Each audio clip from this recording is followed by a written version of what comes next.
Imagine this. You're playing against your childhood best friend, the guy you won trophies with back in the Manchester City Academy. You look at him before kickoff and say, "Bro, just not today, please don't score against us." And what does he do? Goal, assist, man of the match. And then he trolls you using your own signature celebration, the one he originally borrowed from you. Cole Palmer and Morgan Rogers represent a level of friendship where humiliating your best mate in front of millions matters more than any idea of fair play. In an era where football feels more like a business than a game, we often forget that behind those contracts are just guys, brothers willing to do anything for each other. Today, we are counting down the top 8 stories that prove one thing: the game is not done. From the Siamese twins of the England national team to a legendary duo in Miami held together barbecue, mate and brotherhood. Stay until the end because number 1 is the only reason the greatest player in football history still hasn't hung up his boots. Let's go!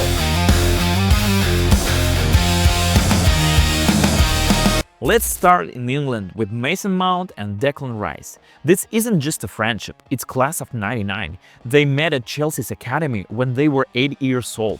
Look at those childhood photos, 2 tiny kids showing up an hour early to training just to smash shots at the goal.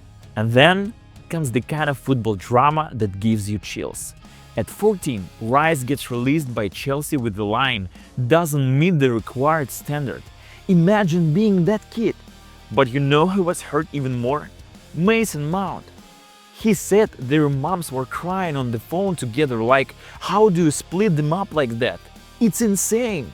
But football has a funny way of balancing the scales. One becomes a West Ham icon, the other leaves the Champions League with Chelsea. And guess who calls Mount first after he wins the UCL? Of course, Declan. They FaceTime so much, their national team teammates clown them. "Bro, is this love? Hang up already."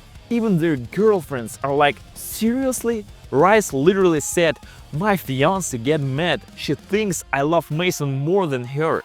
And honestly, she probably right. In England, they're roommates, they eat together, and if you see one of them, the other is always within 2 meters.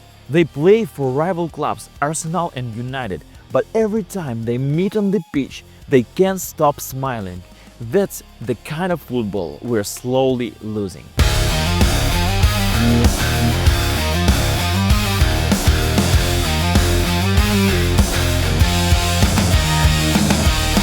At number 7, we've got a duo people call the teacher and the prophet, Cristiano Ronaldo and Diogo Dalot.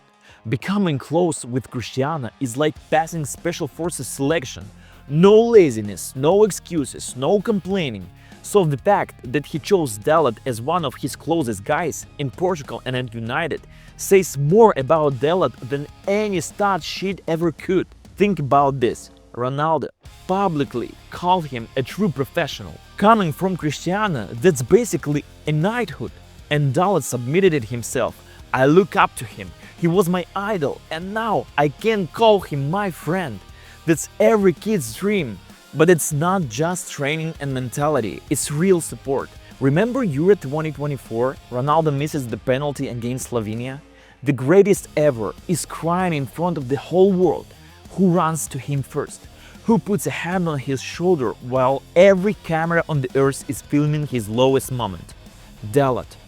Cristiano even brought Diogo into his inner circle, yachts near Sardinia, family dinners, and Dalot is literally there when Ronaldo randomly decides to warm up his singing voice at the table. People at United used to joke that Dalot was the president of the Cristiano fan club, but the joke's on them, because Dalot is the one flying with the god, while everyone else is watching stories. This friendship is built on iron discipline and even stronger respect.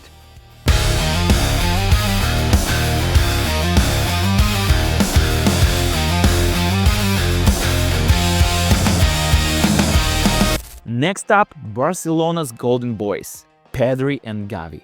And this isn't just 2 talented kids sharing a midfield, this is a full-on sitcom. Picture it. Pedri is the calm guy from the Canary Islands. Gavi is the explosive kid from Andalusia. They train together, eat together, and Pedri literally acted as Gavi's personal driver. For a long time, Gavi didn't have a license, so Pedri drove him to the training ground every single day. Can you even imagine that at a top club? A global football star working as a best friend's Uber. And when Gavi finally got his license, Pedri still didn't miss the chance to roast him in the media. I'll get in his car when he's a bit more experienced. For now, I value my life. That's gold. Pedri once said, I see Gavi more than I see my own family. And you can tell me he meant it. But the best part is their chemistry on the pitch. Have you seen how they protect each other? If Gavi starts a fight, and he always starts a fight because he's Gavi, Pedri is the only guy who can calm him down. People counted at least 4 moments in the season where Pedri literally pulled his guard dog away from referees and opponents. And when Gavi won the Raymond Copa trophy, Pedri was standing right there, looking proud like it was his own award. But the real test came at the end of 2023, when Gavi tore his ACL. Pedri didn't just post on social media, he was basically living in the hospital. And one fan said it perfectly: everyone needs a friend like Pedri. And yeah, that's painfully true.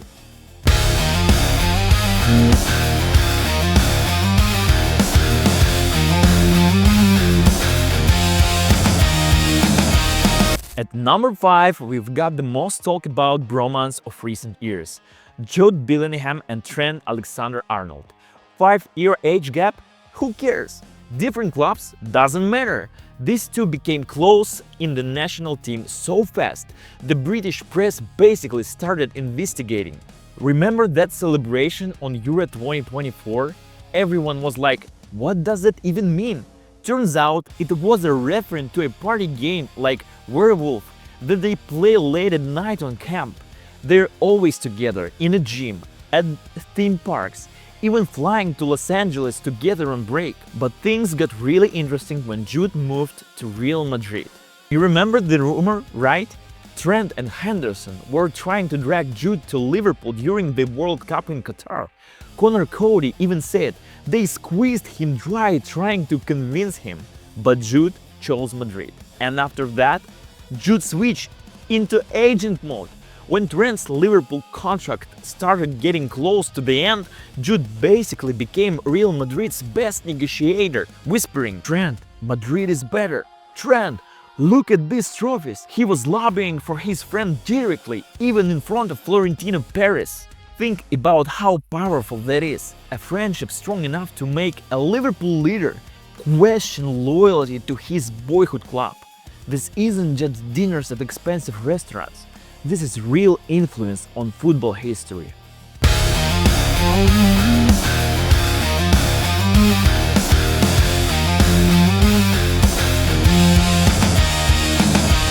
Alright, buckle up. Number 4 is the biggest bromance in the modern Premier League: Erling Haaland and Jack Grealish. Can you imagine two more different humans? Haaland is basically a Scandinavian robot.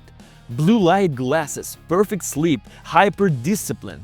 I drink filtered water and eat like a machine. And Grealish is the guy who, after winning the treble, didn't dry out for 3 days and turned into a walking meme. Their friendship is pure comedy.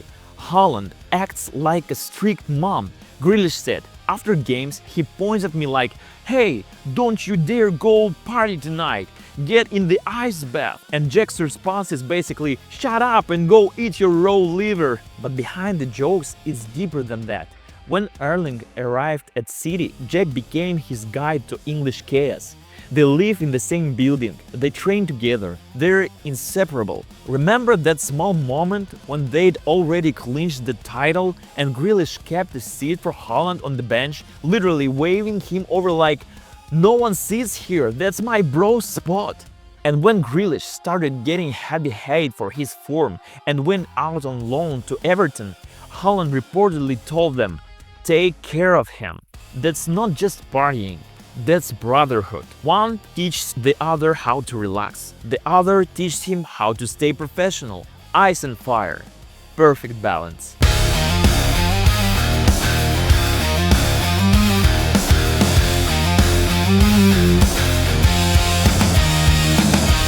Number 3.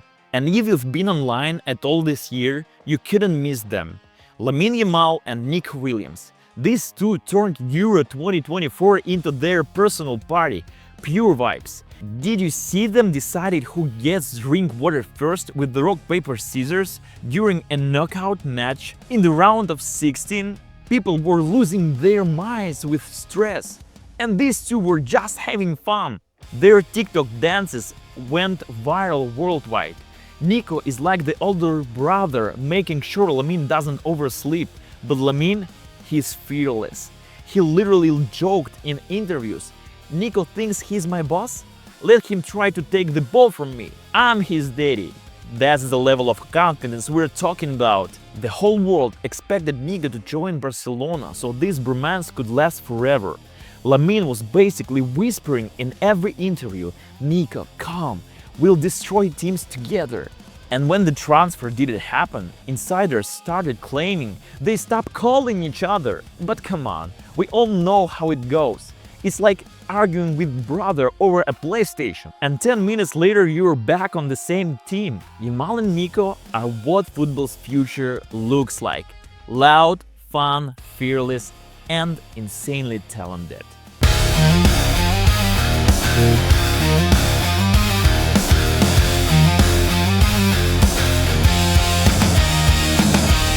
We're entering the elite level now. Number 2, Kylian Mbappe and Achraf Hakimi. This is the story of two different worlds colliding at PSG and creating something unbreakable. When Hakimi arrived in Paris, he didn't speak French. So who became his translator and guide? Kylian. Mbappe knew some Spanish from school and decided, perfect, I'm practicing with my new bro. They became the face of the new Paris. Fashion events, theme parks, Times Square in New York, hiding from crowds in masks like they're undercover celebrities. But the real magic happened at the World Cup in Qatar. Picture this, a semi-final, France versus Morocco. The whole world is waiting for war. And these two are trash-talking each other online like it's a friendly game. Mbappe posts, "I'm going to destroy my friend." Hakimi answers, "I'm taking him out." And the most emotional part came after the whistle. While France is celebrating a final, Mbappe doesn't sprint to the cameras. He goes looking for Hakimi first. They sit on the grass, swap shirts, and Kylian even wears the Morocco jersey in a way that puts his friend's name right on his chest. And even now, with Kylian in Madrid, they still vacation together. This is a friendship between two alpha stars who don't fight for the crown. They just love the game and love seeing each other win.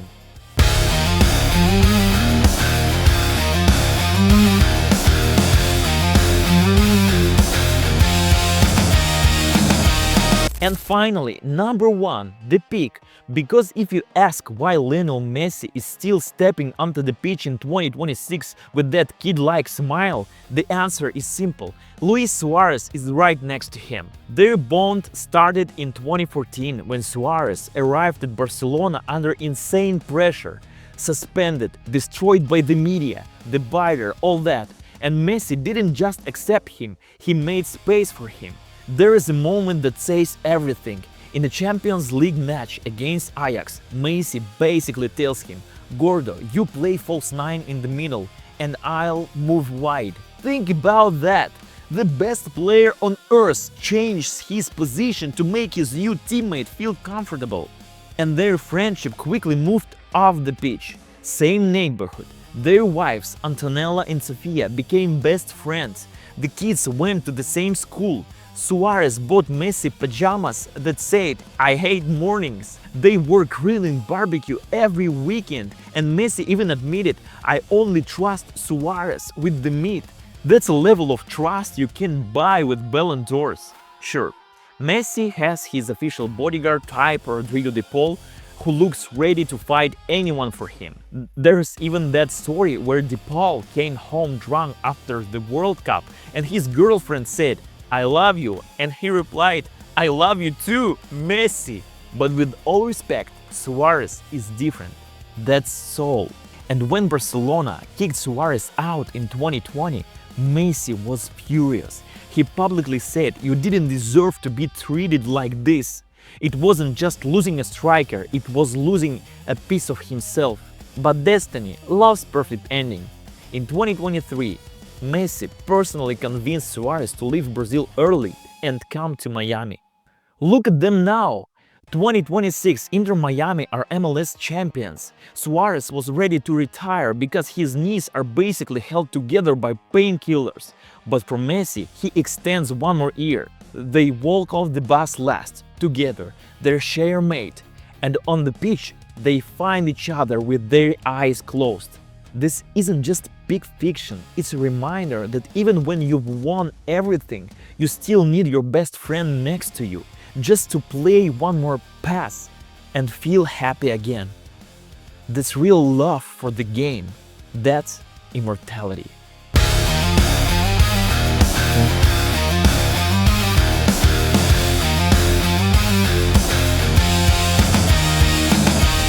So, there you have it, our list of players who prove that football still has room for something real, beyond zeros in contracts. But let's be honest for a second. What do you think this friendship really is? Genuine chemistry or just smart PR designed to make us smash the like button? Can true brotherhood even exist in a world where one of your friends is worth 200 millions and the other is your direct competition for a starting spot? Let me know in the comments who you think is the most real duo in football history. I read everything, so let's talk. And if this format hit you, you already know what to do. Subscribe. This is where we talk football without filters and without fake hype. This was Lala Holland. See you on the pitch. Peace.